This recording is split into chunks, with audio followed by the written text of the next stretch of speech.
All right, we're going to see how this goes.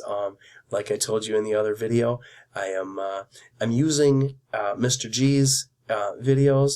What I'm doing is I'm putting my voice over the top of it because he's got good visuals, he's got good stuff, but he explains some things a little bit differently than I would. So here's what you're going to get. I can also cut out a little bit of his talk. So you can pick which one you want to watch, but whatever. The idea is confidence intervals. That's what chapter 8 is all about. Section 8.1 is just what's the idea of a confidence interval. 8.2 will be about proportions. 8.3 will be about means. But here's the basic premise, right? He says, if we want the estimate for the actual mean height for all seniors in the class, he spelled FHS wrong, but that's okay. If we want to know the average for the entire senior class, the very best thing we could do is we could take a census. We'd get all seniors, when we find out their heights, we'd add them up, we'd divide by how many there are. That would be the average. That's not practical. We can't always ask everybody. So the next best thing is we take a sample and we say, what was the average from that? And we use it as our estimate. Okay? His example, he took his sample. He got 42 seniors from his class to respond to his survey. Not the whole class, 42 of them. So since it was a sample, when he found the mean, it was called X bar. It was the average from the sample, not for the whole population. He got 67 with a standard deviation of 4. So he could just say, hey, I'm pretty sure it's 67. A confidence interval is where we say, you know what? It might be 67, but we're going to say it's somewhere between here and here, with 67 right at the center. A little bit less than 67, a little bit more than 67. Confidence interval where it's between here and here for the true mean. Sorry about that. So when he did that, here's what he said. He said, there's a couple different things I could do. Which of these do you think is more likely to really actually contain the true mean? Notice 67 is dead center in here, 67 is dead center in here. Here he says, hey, I got 67. I'm pretty sure it's between 65 and 69 inches. Or, hey, I got 67, but I'm telling you it's between 59 and 75. Which one of those do you think is more likely to actually have the true one? And I hope it doesn't take too long to think like, well, this one is far more likely because it's wider, right? They both have 67 as the center. One is between here and here. One's between here and here. Which one is more likely to make sure it has the real answer? Well, obviously number 2. The problem is if you make it too wide, that doesn't help anybody. And so finding the right confidence interval is what this is all going to be about. But it's start at the middle, start at your point estimate. We'll talk about that in a minute. Start at your point estimate and then build out this little buffer zone on both sides. And how do we do that? That's what this section is going to be all about.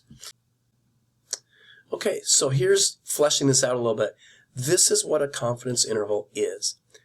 You can read, it's an estimate found by using a sample statistic, like that X bar that we found, 67. Could also be a p-hat. That'll be 8.2. You take your sample statistic, and then what you do is you add and subtract the exact same amount to that number, right? So he started with 67. He said, I'm going to add 2 and I'm going to subtract 2, and got 65 to 69.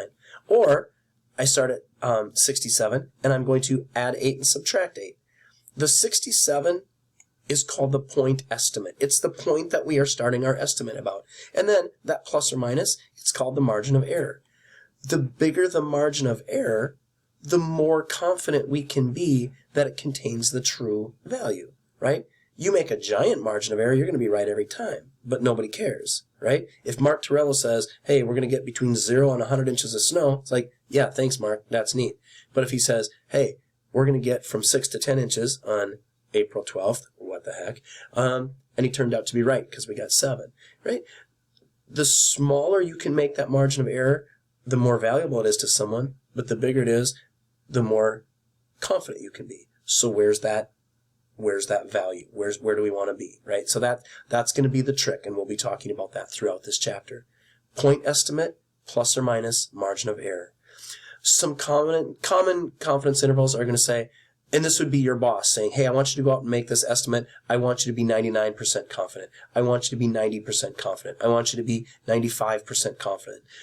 Most often, these are the ones that we're going to use in statistics. You can use any numbers, and we'll talk specifically in 8.2 and 8.3 about where do these numbers come from and how do you pick them and all that kind of stuff.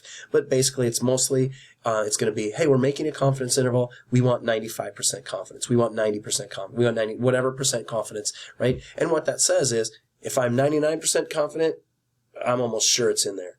If I'm 90% confident, it's narrower. Maybe it's a more precise prediction, but I'm less confident that I'm right. If I say, hey, tomorrow it's going to be between 32.1 degrees and 33.4 degrees, that's a real nice, tight confidence interval, but I'm not very confident about that. If I say tomorrow, hey, it's going to be between 20 degrees and 60 degrees, I'm super confident, but it's not helpful. Where do we want to be, right? And the context is going to determine what makes that. Okay?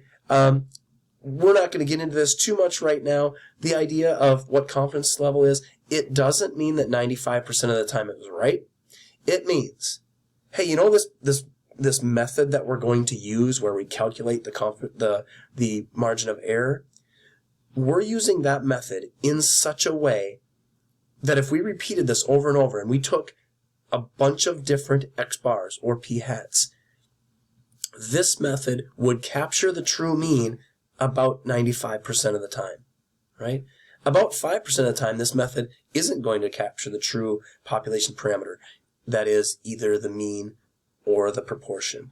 But 95% confidence means this is a method in which it would capture the true mean or true proportion about 95% of the time, right?